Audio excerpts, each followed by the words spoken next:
I think that's why Louis Vuitton banned me, that I kind of started to regret it. So they're like stocks, you have to know when to hold. Hi everyone, welcome back to my channel. Welcome if you are new, welcome back if you're not. If you are a lover of all things beauty, handbags, luxury, and fashion, you've come to the right place. My name is Cece and welcome. Today we're gonna get into the top bags I have sold and why. Find out if any of the bags you currently own are on this list and whether or not you should consider selling your handbag as well. I do just wanna mention that today's video is sponsored and in collaboration with Cupshi. I have shopped Cupshi for many years. Absolutely love their style, love how reasonable their price points are, and I even love the fact that you can order Cupshi now through Target. Yes, you can order directly on the Target website. In fact, when I am vacation planning and getting ready for my trips, I often turn to Cupshi and order via Target to plan for my upcoming trips outfits. While Cupshi is typically known for their summer wear, they do have some really amazing fall pieces that I was able to snag, and I wanted to share them with you. The first is this super cute and chic sweater, which is very much on trend. It is so soft, it's not itchy at all. It's in this chocolatey brown color,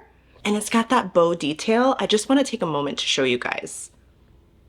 Super soft material, not itchy at all. I do get very uncomfortable and I don't like itchy sweaters. And then you've got that bow detail with the pearls. How super cute is that? Absolutely love it, and it's going all down the middle so you can unbutton them. The pearls can detach, they're attached by a pin, and the button is like a regular button closure. Let me show you guys.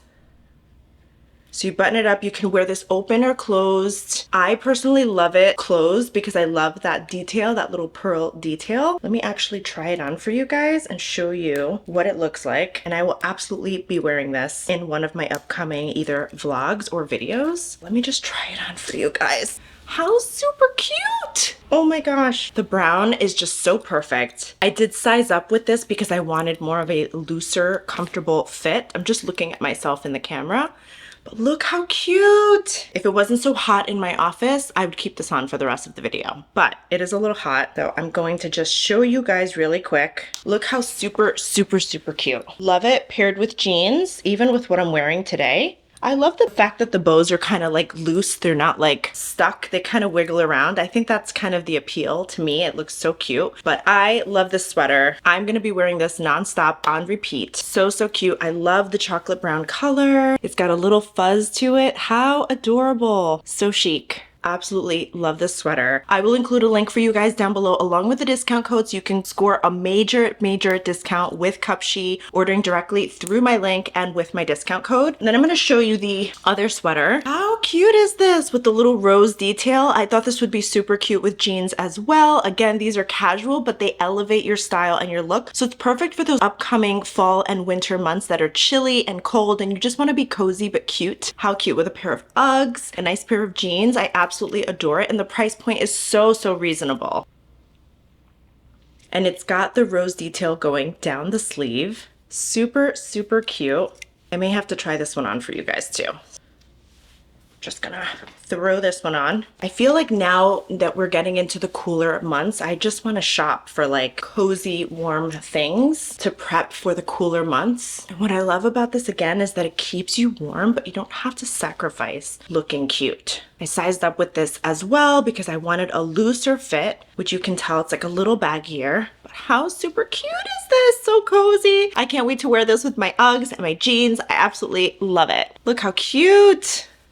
So cute. I love the detail of the sleeves. It just adds like a nice little elevated feminine look. Tapered pattern here, and it's a little more tapered and fitted at the sleeve. That cuff is just so cute. Perfect little detail.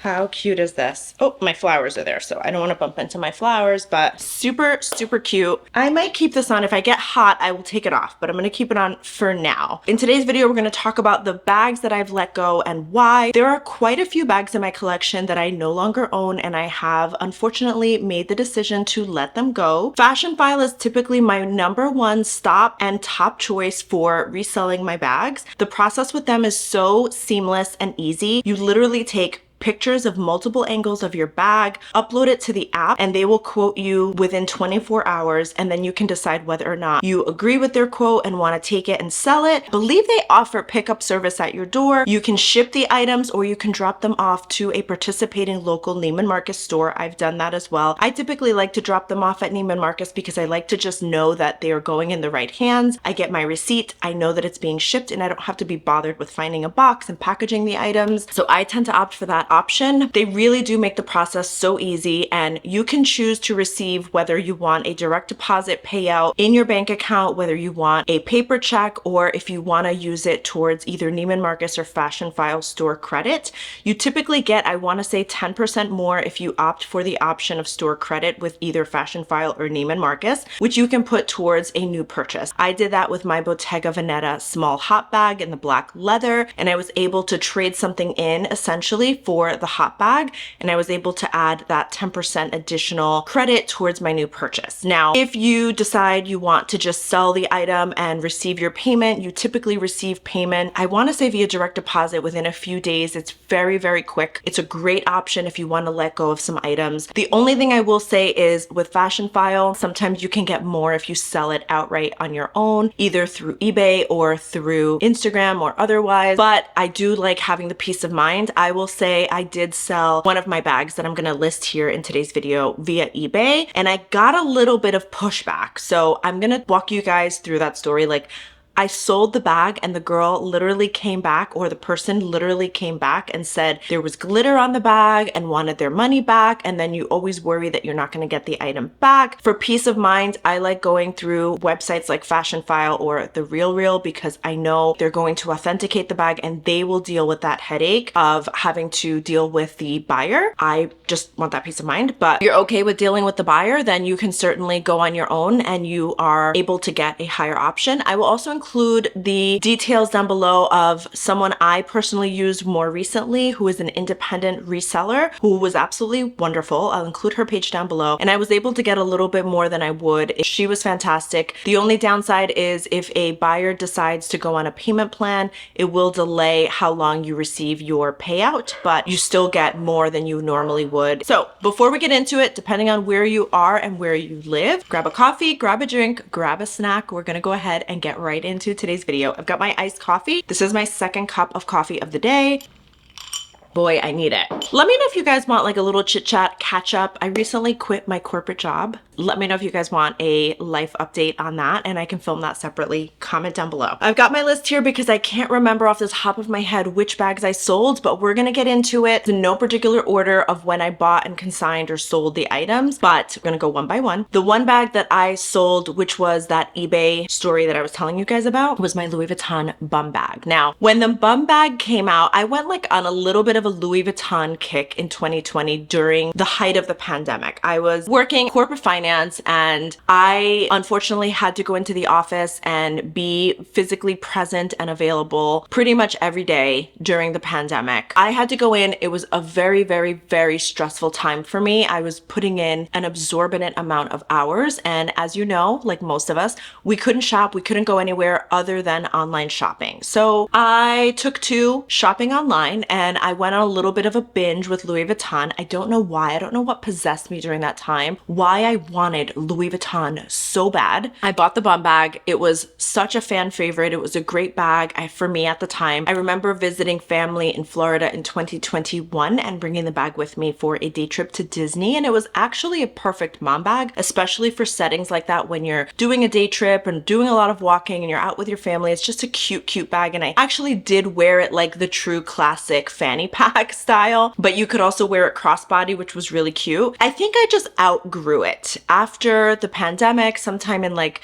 2022, maybe 23, I just outgrew the style of the bag and I felt like it didn't fit my style anymore. So I decided to let it go and I did sell it on eBay. I forget what I sold it for. I'd have to look. A person complained that there was like glitter, like a hint of glitter on the bag, which was nonsense. There was no glitter on the bag. And I had been very clear in my posting that there were no returns. I sent all the pictures and videos up front. I was very upfront. I was willing to FaceTime. I was willing to show show every angle, every little nook and cranny and detail of the bag because I knew I didn't want to make returns an option simply because I wanted to let that bag go and be done with it. I didn't want to have to deal with the hassle of having to ship it. They see it, they don't like it, they decide they return it. Now I'm out a few dollars because of shipping. I now have to repost it, resell it. It's just too much of a headache. This is the reason why I say sometimes going with a consignment like Fashion File is your best bet. Long story short, we were able to resolve it. I asked her to send pictures. She never sent the pictures. She clearly couldn't justify or prove that there was glitter on the bag. I chalk it up to maybe she received the bag and a few days later she wore it. Maybe she wore it for a night out and maybe she had like that body glitter or like, you know how lotion sometimes has a little bit of shimmer? I don't tend to wear that, but she must have worn something with shimmer and it got on the bag and so she was trying to return it or something or get out of it, but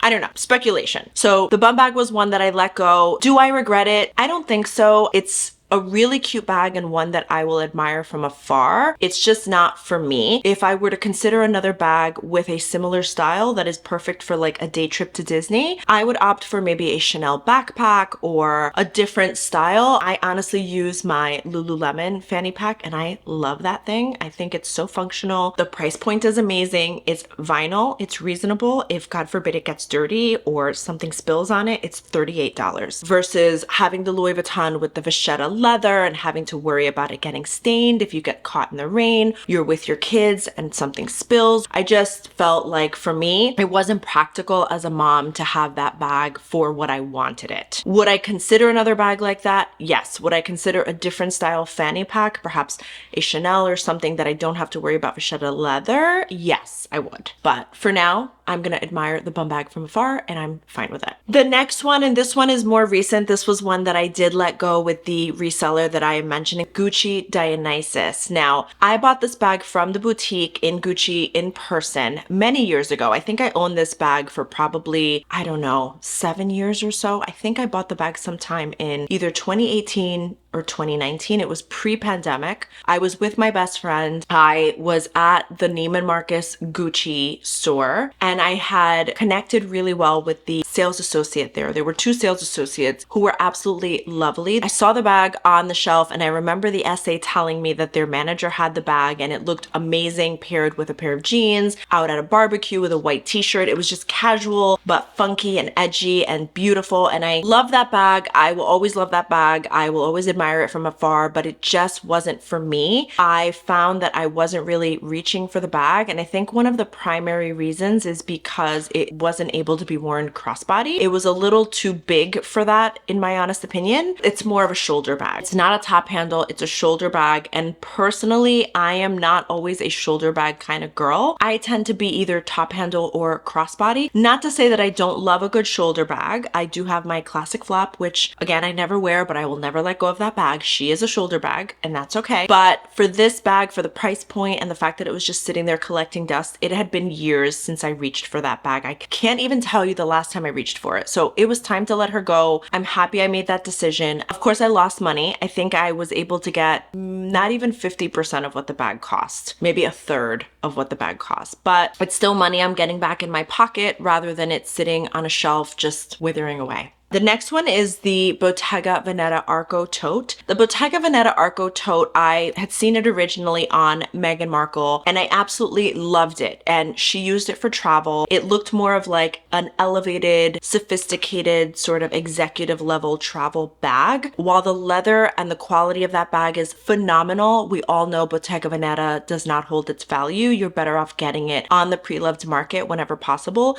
She was in mint condition. The leather was superb, but it's a very heavy bag and it's only top handle. So there's no crossbody option. There's no zipper closure. It closes simply with the tie of a string, which I didn't like because I feel like all your belongings are kind of out there. It's heavy to begin with. So once you start putting in your travel items, it starts to get really, really heavy for something you have to carry either on the crook of your arm or top handle. And to top it off, because of the style and pattern of the bag, I felt that if you packed it bit too much. The leather on the bottom started to sag a little bit, and I was just worried about that. So really the only things I was able to really put into it, I did wear it for travel once, were like my essentials. So like maybe one small toiletry bag that was not packed to the brim, my wallet, my cell phone. I don't even think I was able to put my iPad in there. Maybe I did, and a scarf, but that was it. You know, unfortunately, when you travel, you do like to have the option of being able to pack the bag to the brim,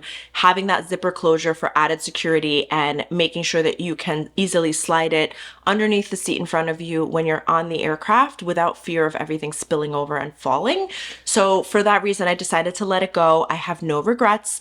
I did love admiring that bag from afar, and I will continue to do so, but it's just not functional or practical for me. I'm sorry that it cost me as much as it did to realize that in the long run. Because I purchased this bag online, I didn't get a chance to really see it in person. And when I'm learning about myself, and it's good advice for you too, make sure you see the bag in person before deciding whether to buy it and invest, especially because the price point is so high. The next bag is the YSL Small Lulu. Now, this was a bag that I loved from its first release. It was in the black with the gold hardware. I did purchase this directly from Neiman Marcus in person. The sales associate who helped me was absolutely amazing. I believe she still works there. And it's such a great bag. Yes, you can wear it crossbody. You can wear it as a shoulder bag. I love that the change. And we're back. We got cut off because my camera apparently ran out of memory, so we are back. We were left off with the YSL Lulu. The YSL Small Lulu. Do I regret it? I love that bag. I think that bag is gorgeous and so elegant and such a classic staple. I don't regret it simply because I wasn't reaching for it. I was not wearing that bag. I think I sold that bag to Fashion File, although I can't remember. It's a bag that I didn't hate it. I didn't feel like it went out of style. I think that bag is truly a classic. It just wasn't for me. I already had the Chanel Classic Flap, and I just felt like every time I had to reach for a shoulder bag, I was reaching for the Chanel Classic Flap. So in my mind, I felt like it doesn't make sense to have two shoulder bags that accomplish a very similar style and look. I do think that the YSL Lulu is a little more casual and can be worn as an everyday bag, although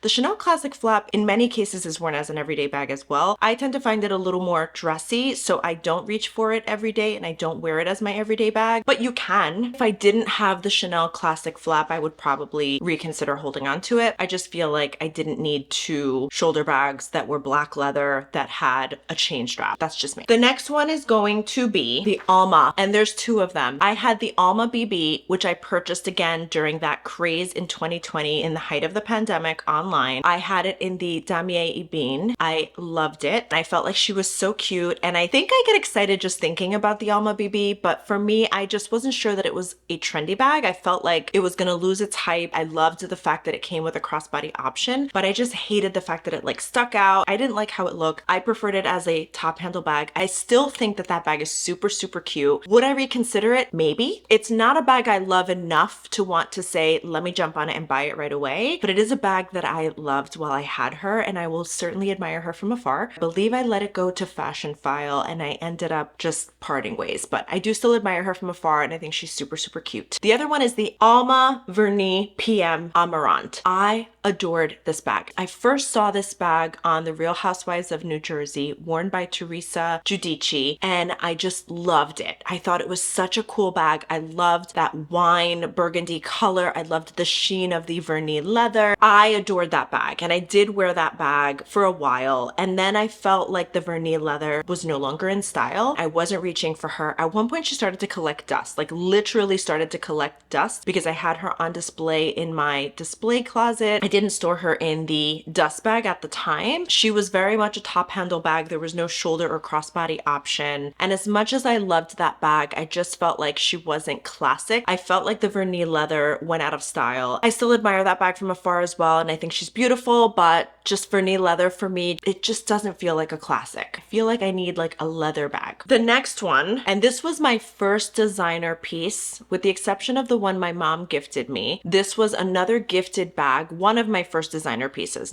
It was my Louis Vuitton Speedy, and my oldest son's father gifted that bag to me. At the time, she retailed for $500. It was the Speedy 25 in monogram print. It did not have the bandolier option. I loved that bag and I wore her to the ground, but once again, I stopped reaching for her, and it wasn't until the Speedy resurrected as a classic and like all the hype came back, that bag I sold on eBay, and I think I sold it for $325. So I took a little bit of a loss. If I had held on to her, imagine what I could have sold her for today. Definitely would have made a profit. If you're able to hold and wait it out, as long as they remain in pristine condition, remain relevant and in style, and if the hype sort of comes back, like we're seeing with the Chloe Paddington, you can definitely make some money and make a little bit of a profit. The lucky buyer. I wonder where she is right now. The next one, this was a bag that I had purchased for myself. This was like my own push present after my second was born. I went into the Chanel boutique and I purchased the Chanel Classic Flap in the maxi size, the double flap in the caviar leather. I think I got it in gold hardware, or it might have been silver. I don't remember. I think she overpowered me. She was too big for my frame personally. I think she's a gorgeous bag, but this is definitely one I don't regret. This was not for me. It was not my size. I purchased her for $5,000 at the time. This was in 2018, 2019, before we started to really see those price increases creep up. I sold her on Fashion File, I believe, and I was able to get my full $5,000 back. I believe it was like a year or two. She had increased in price. I think Chanel had a price increase like shortly after I bought it, and I was able to make my money back, which I put towards Chanel 19 in the goatskin leather, which I still have, and I love that bag. I love her because she's crossbody, she's top handle, she's shoulder, she's dual hardware color, she's versatile, she is a great travel bag. I really need to reach for that bag more. Maybe I'll start to reach her more for the fall. My Chanel 19 was a much better option compared to the Chanel Classic Flap.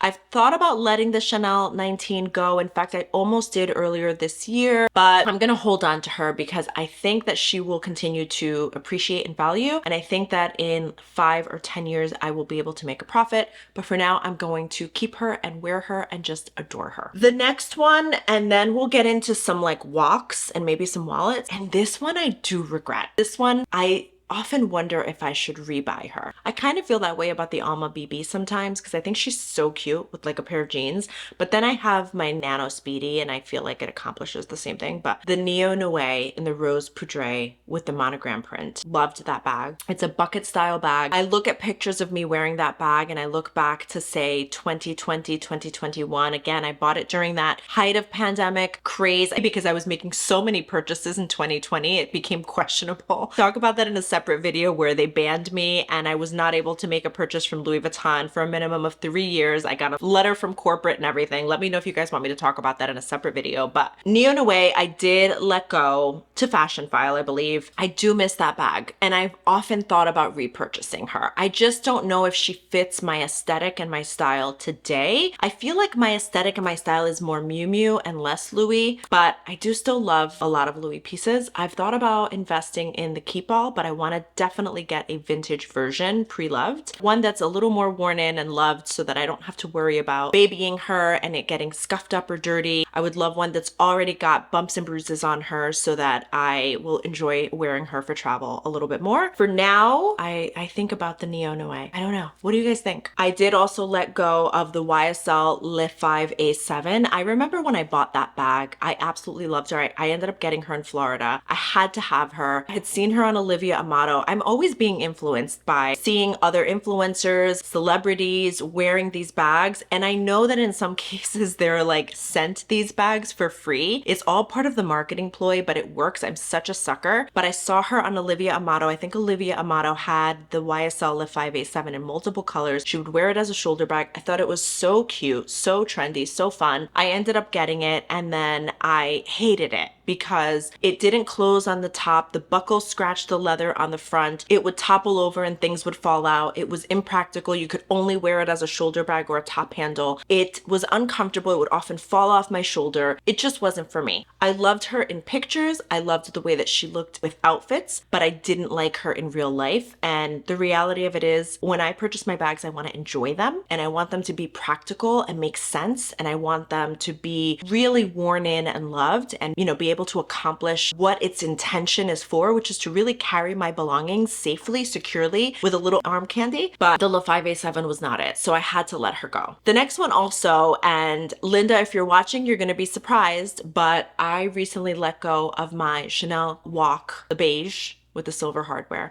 I finally made the decision to let her go when I got my shoulder Birkin. I felt like I had an influx of bags in my collection and I didn't wear them. I didn't need them. I felt like it was too much. I wasn't reaching for them. I had sort of evolved. As much as I love my black caviar leather walk, I do wear that one. I think it's because since it's black, I can wear it as an evening bag and as a clutch, and I love that versatility. The beige, I felt like I couldn't. I couldn't wear it as a clutch. It was more of a daytime bag. I made the decision to let her go. I did use the reseller. I'm much happier now that I've entered my Hermes era and I am incorporating more Hermes bags into my collection. I've debated incorporating a Picotin, but I'm not sure. For that reason, I decided to let the walk go, the beige walk go. I just didn't wear her. I did get what I paid for it back. I have no regrets. I really don't, especially because I was able to get the black one. I had bought that bag pre-loved during the time where a walk was almost impossible to find. I got her on Fashion File just over retail at the time. So I'm glad that with the price increases, I was able to get my money back. A couple of like small pieces. I had a Louis Vuitton wallet with the rose poudre. It was in monogram leather. I also had the Givenchy walk. And again, I never reached for it, so I got rid of that one. With my collection, I want it to be somewhat minimalistic, but I want to make sure that each bag has a purpose and a place, and I don't want to duplicate. So I don't need two walks. I don't need two black shoulder bags. I don't necessarily need two Birkins in the same exact size.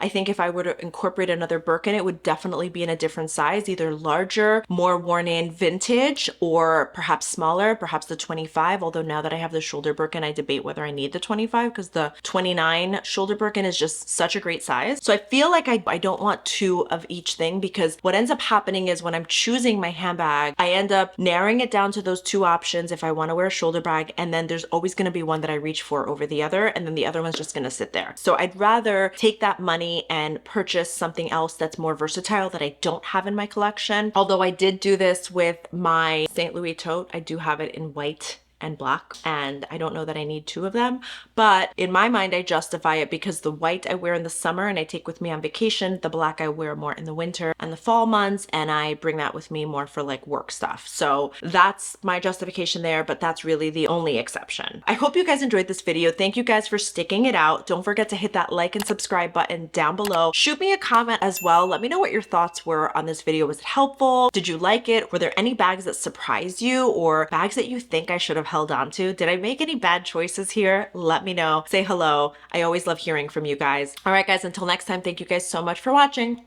Bye, guys.